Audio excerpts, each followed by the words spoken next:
The countdown begins.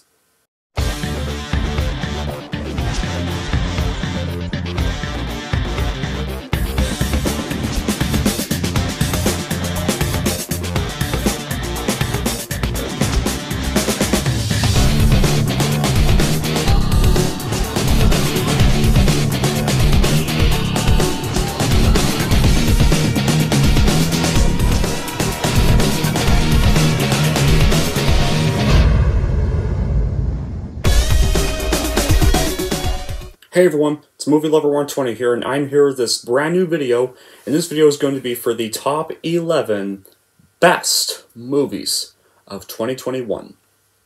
And this list, so we are now close to the end of 2021, and this year also brought some really good movies, a number of good movies actually, and some pretty bad movies, too. But we won't talk about the bad ones. That will be another video for when the top 11 worst of 2021 comes out. So let's get on with the good movies, and there were quite a number of good movies this year. As for the honorable mentions, well, the honorable mentions will be down in the comments below, so scroll down to the comments to see the honorable mentions. Until then, let's discuss what were easily my top 11 favorite movies that come out this year. Most of these were supposed to come out last year, but they got delayed to this year, but now they're finally released, and I finally got to see them. And these ones really actually paid off. So anyway, that being said, let's get on with this list. So, kicking off at number 11 is Denis Villeneuve's Dune. Now, I've never read the book per se, and I've never seen the one from the 80s, but I actually kind of wanted to see this because I love Denis Villeneuve, I loved Arrival, I loved Blade Runner 2049, so I couldn't wait to see what this guy did. And I gotta say, and I also really loved all the cast members that were all in this. Like, you had Timothée Chalamet, Rebecca Ferguson, Josh Brolin, Oscar Isaac, Zendaya. Many talented actors in this, so I totally wanted to see this bad. And I gotta say, I'm very glad I saw this because this was just a phenomenal movie. It really felt like this whole Lord of the Rings style journey, and I like that it was still pretty profitable, so at least we're still going to be getting part 2 in 2023. But what is this movie about?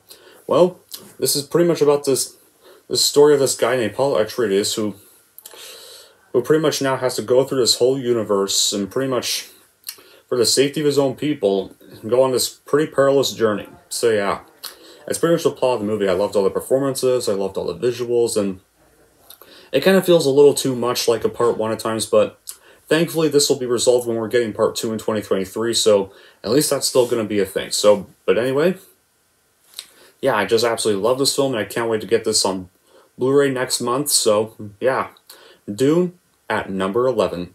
At number 10 is going to be none other than, of course, one of the newest John Wick-inspired action films ever, and that is Nobody, starring Bob Odenkirk from Better Call Saul, Breaking Bad, and, yeah, many other stuff. So, this was also a really surprisingly great film. This was actually from the director of one of the most underrated action movies ever, Hardcore Henry. And like that film, this film had some really fun, amazing action scenes, and I really loved Bob Odenkirk in this movie. He plays a guy named Hutch Mansell, who's kind of this nobody. He's this pretty underestimated dad and husband, and eventually his family is now in danger when these two thugs break into his house, and this whole absurd mafia now comes after his family, and now he has to save them and spring into action. And yeah, it's pretty much a lot like John Wick, except with Saul Goodman from Breaking Bad, but it's still a pretty phenomenal inspired John Wick action film, and I really hope we get a sequel to this, because I would love to see more of Hutch Mansell. And yeah, this film was just fun to watch. Maybe it could have been a little longer, but all in all, it was still quite a wild action movie, and I'm really glad I own this on Blu-ray. I really gotta watch this again soon, but yeah. Of course, Bob Odenkirk's newest film, Nobody, is definitely at number 10. Kicking off at number 9 is for none other than Spider-Man No Way Home. This was, now, for someone who's not really a big fan of the Tom Holland Spider-Man films, this one was easily the best of all of them. Like, I'm really glad with the direction they took for this one. I think this was the direction they totally needed, because I don't think there was any other this great of a Marvel film since Endgame. Like, seriously. seriously, I really loved everything they did about this one. When the two original Spider-Mans, Andrew Garfield and Tobey Maguire, appeared, you really get that hyped feeling. Like, that's hardly something you ever get in with fan service, and I really like this. Was kind of fan service done the right way, and it's a good close to the Tom Holland story arc, and kind of a good close to the MCU for me, because I'm not going to be watching Multiverse of Madness next year because I'm now done with the MCU. So yeah, but we all know the plot of this one. Peter Parker's identity now got revealed, and he now goes to Doctor Strange for help, but then the spell backfires. Now Parker has to kind of find a way to unsolve the spell. It's kind of the plot of the film, and there's some pretty great emotional moments, and I'm sure maybe the ending was a bit of a mixed bag for me, but I can kind of see why they went that way. But despite those flaws, No Way Home is the best of the Holland films, and they will also be getting this on Blu-ray when it comes out, and yeah, it's exactly why it's definitely at number 9. Kicking off at number 8 is for none other than one of Ryan Reynolds' newest films, Free Guy. Now, this is kind of like a Matrix or Grand Theft Auto style movie where you have this bank teller who discovers he's this NPC inside a brutal open world video game, and I gotta say, I think this is one of the best video game made movies out there. I mean, it's also had some really great performances, especially some of Ryan Reynolds' one of the most hilarious performances since Deadpool, and you got some other pretty cool characters too. I mean, the open world game is very creative, like it's called Free City, and yeah, and there's some pretty funny cameos too, and yeah, I think my only nitpicks were probably I didn't really like Taika Waititi's character Antoine very much. He's kind of just more of a generic greedy executive, really, but I can get kind of past those flaws. As I also really like some of the heart they put into this film too, like this is probably this is easily the funniest movie I've seen this year, and yeah, if you have not seen this yet, I definitely recommend you check this out, because it is quite a hilarious and well-shot video game made film. And that's exactly why I would definitely put Free Guy at number 8. Kicking off at number 7 is for Godzilla vs. Kong. This movie came out back in March 2021, and the MonsterVerse is okay. It's never really been my thing, but finally seeing Godzilla and Kong actually duke it out on screen is something most Godzilla and Kong fans have been long waiting for, who never got that chance to see them actually duke it out in a cinema or on the big screen or on a TV, however you had to watch it this year. But Godzilla vs. Kong was the best of the MonsterVerse films, and hopefully now they can finally go in the right direction they need with this movie, because this is exactly how they finally got to be portrayed. Now they should be portrayed. Like, now that this one is basically revolves around the two most powerful forces of nature clashing on the big screen, and now they have to now that the squadron embarks on its perilous mission to fantastic uncharted terrain, unearthing clues to the Titans' very origin to mankind's survival, and conspiracy threatens to wipe the creatures, both good and bad, from the face of the earth forever. That's pretty much the plot of the film, and I think this is the best one. The only problem I have is that it kind of focuses too much on the human characters more than the monsters, but gotta have some human characters at least. But and the human characters are handled a little better in this movie than they are in some of the other MonsterVerse films we have gotten, so that was kind of a plus. But yeah, Godzilla vs. Kong is definitely at number 7 for me. At number 6 now is going to be for the 2021 adaptation of West Side Story. Now, for someone who's not a big fan of musicals, except for films like Les Miserables and The Greatest Showman, or maybe some of the 90s Disney Renaissance, of course, like those films I do like, but I'm just not really the big fan of musicals, or just not my genre.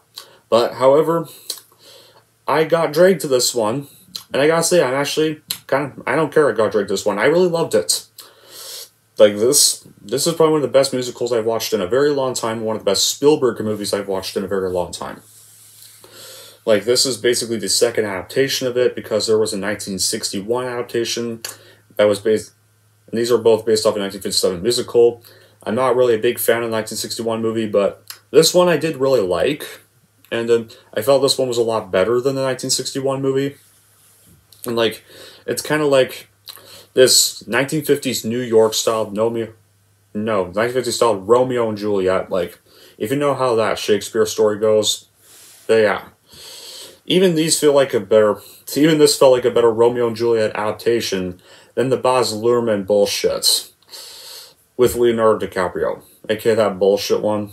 Yeah, but anyway, onto this, but we know how the plot is, and I didn't really cry at the ending because I kind of knew how the ending was going to go because I've seen the 1961 movie, so I could already see it coming, but, so I didn't cry at the end of this movie, guys.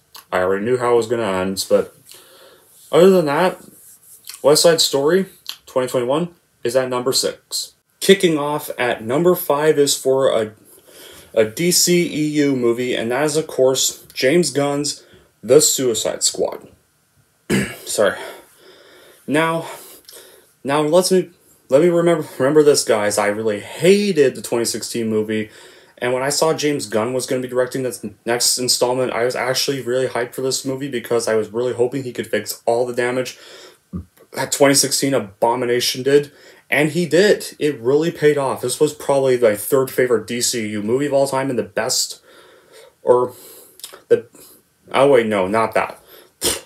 Anyway, what I really loved about this, I really loved all the performances. I loved Idris Elba's performance. I loved John Cena's performances. Everyone was great in this movie. I even loved Idris Elba's and John Cena's rivalry chemistry. Their chemistry was very hilarious, and I really loved all of James Gunn's humor in this, and I really liked it was R-rated too. It was like, this proves that when you make a superhero movie the right way and portray them rightly, you can make it both funny, vulgar, dark, violence. Like this movie was just violent.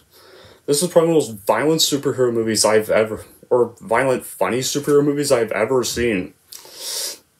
Like, I really hope more DCU movies can try to be a little more R-rated. I get this kind of bomb at the box office, but still, I really hope we still get to see kind of more of these characters in solo films. At least I'd love to see Idris Elba's Bloodsport be another movie, but we'll just have to see what happens. But other than that, James Gunn's The Suicide Squad is definitely at number 5.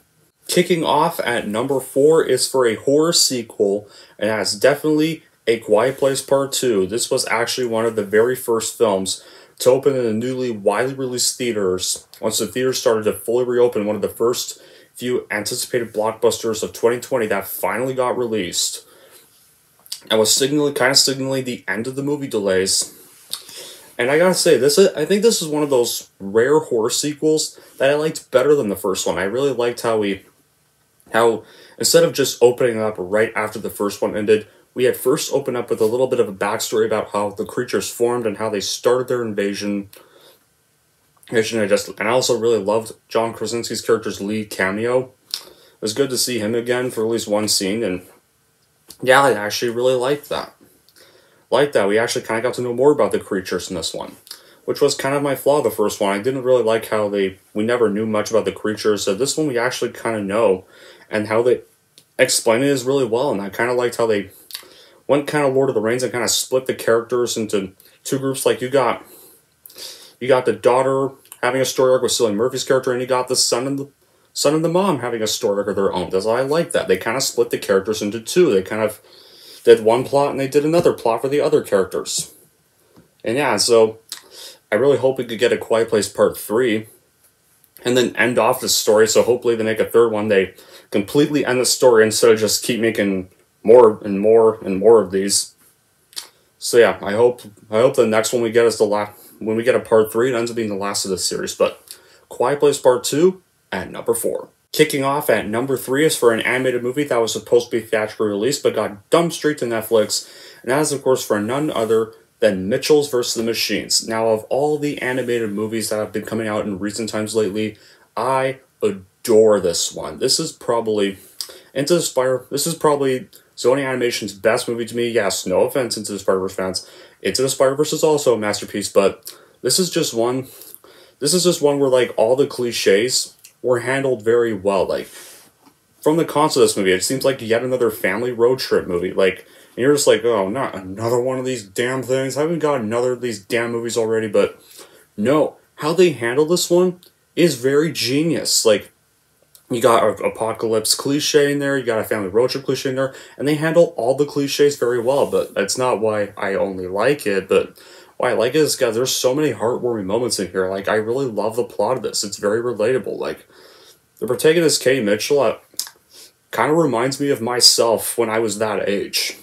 So I really like that, and it's hinted she's LGBT too, but what's better about the whole LGBT stuff, it's not the main focus of the movie, and it's not shoved down our throats like proper like agendas, and it actually, and how they do it actually really worked in this movie. I really kind of liked how they did it, this film, but I just loved all the characters of this. It's kind of about this aspiring soon-to-be filmmaker that's supposed to go off to film school named Katie Mitchell, who ends up having to go all the way to school on this whole road trip with her dysfunctional family, and they end up getting caught up in this robotic apocalypse, and now they have to kind of stop the robotic apocalypse. They're kind of humanity's last hope. So I just really love that. I love all the characters from Katie Mitchell, and especially her dad, Rick Mitchell. Like, her dad, Rick Mitchell, is probably one of the best fathers in animation. They didn't make him, like, they did not make him some Homer Simpson knockoff again.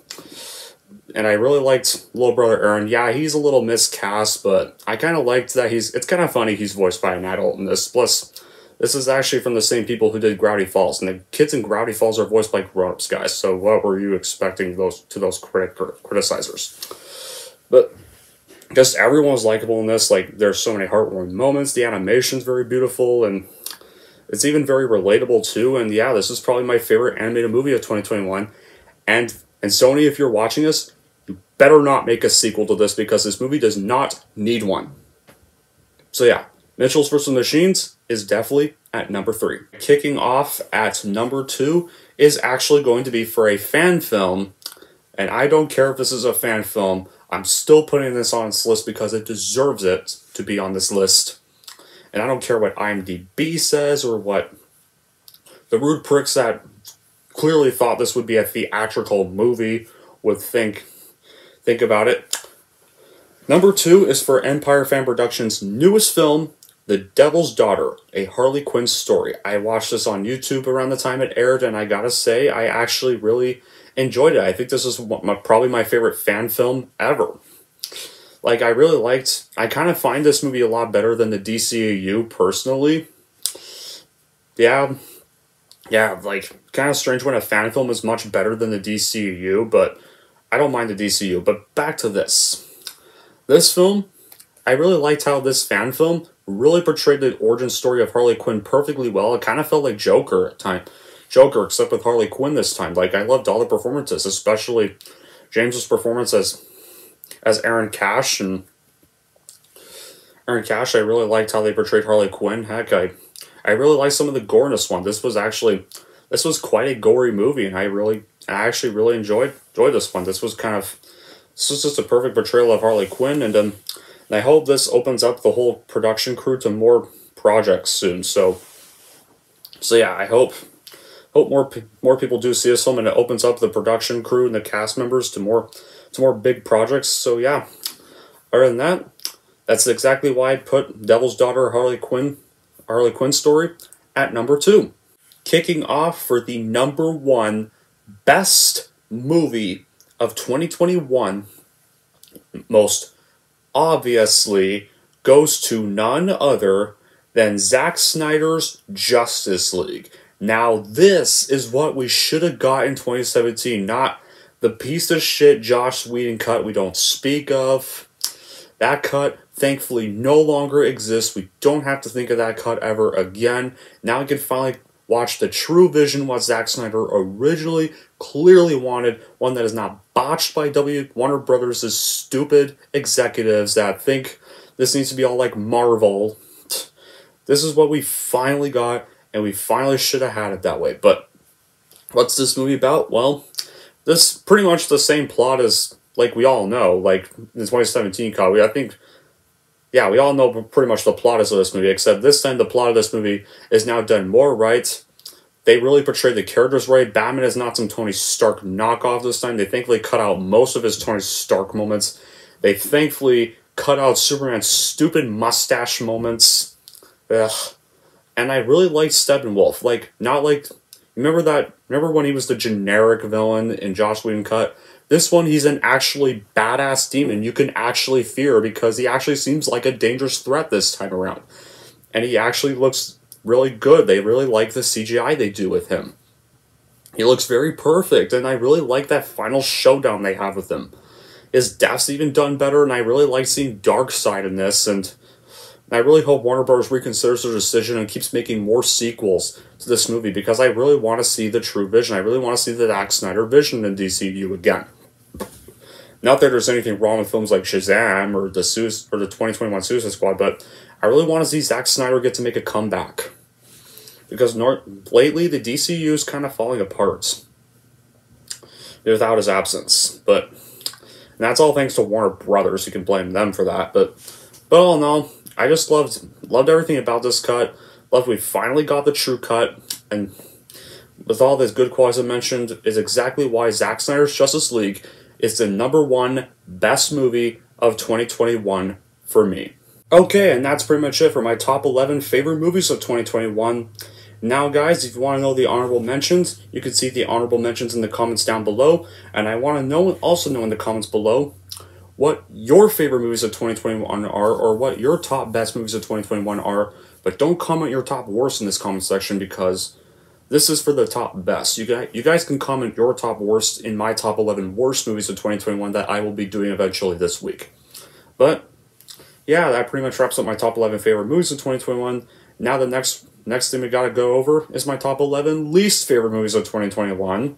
Yeah, that's gonna be real fun to do. Oh my god. Because there were so many bad movies this year, too. But all in all, guys, once again, let me know in the comments down below your favorite movies of 2021. And until then, that will be it for this video. Thank you all for watching. And if you like this and want to see more, then don't forget to like, subscribe to Movie Lover 120.